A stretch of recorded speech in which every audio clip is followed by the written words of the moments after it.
I get it, you're staring at a list of spot welders and wondering if any of them will actually solve the little headaches you face in your jewelry studio without turning your budget into a black hole. You've probably spent a few evenings scrolling through spec sheets, watching a couple of demo videos, and still feeling that nagging doubt: what if I buy this and it just sits on the bench because it's too finicky, or worse, it messes up my delicate pieces? That hesitation is real, especially when a piece of equipment can cost a few $100s and you want to be sure it's the right fit for your workflow. Link is in the description if you want to check the product details on Amazon. Let's unpack what the automatic jewelry spot welding machine actually brings to the table, and why that matters for someone who does regular repairs, custom settings, or small batch fabrication.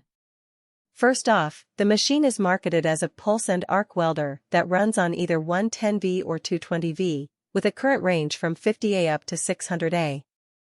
In practice, that means you can dial down to a gentle pulse for tiny gold clasps, or crank it up for thicker silver or even some titanium components if you know how to control it. The real question is whether that flexibility translates into usable, day-to-day performance without a steep learning curve. If you're a hobbyist who only does occasional solder repairs on a few necklaces a month, you might wonder if you really need a machine that can hit 600A. For those occasional fixes, a simple soldering iron or a low-power spot welder usually suffices, and they're cheaper and easier to store. The strength of this unit lies more in its ability to handle a broader range of projects without swapping tools. For example, a small studio that does everything from fixing broken ear wires to fabricating custom pendants can use the same machine for both delicate and more robust joints, saving countertop space and simplifying inventory. The first practical strength you'll notice is the Numel control interface. It's a rotary knob paired with a digital readout, which lets you set the exact amperage you need. In my conversations with a few seasoned jewelers, they emphasized that having a precise, repeatable setting is a game-changer when you're working with fine-gauge wires, especially when you need consistency across a batch of pieces for a client order. The ability to switch between pulse mode and continuous arc also gives you the option to reduce heat input for heat-sensitive stones or delicate settings. In real-world use, that means you can spot weld a tiny gold loop onto a pearl setting without risking the pearl cracking from excess heat. Another point that often trips up new owners is the power requirement. The machine can run on standard household 110V, but if you plan to push it toward the higher end of the amperage range, you'll likely need a dedicated 220V outlet or at least a heavy-duty extension that can handle the load. That's not a deal-breaker, but it's a hidden cost you need to factor in if your workshop isn't already wired for 220V.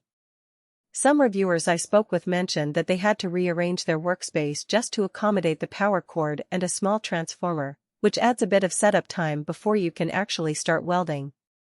Speaking of setup, the machine is described as cordless, but that refers to the lack of a built-in power cord rather than true battery operation. You still need to plug it into a wall outlet, and the unit itself sits on a small metal base that you can mount on a bench.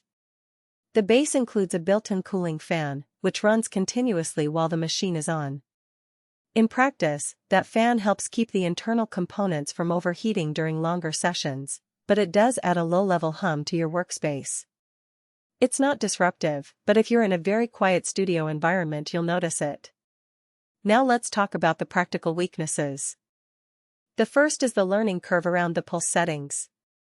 While the digital readout shows you the amperage, the actual heat delivered to a tiny piece can still vary based on the electrode tip you use, the material thickness, and even the ambient temperature.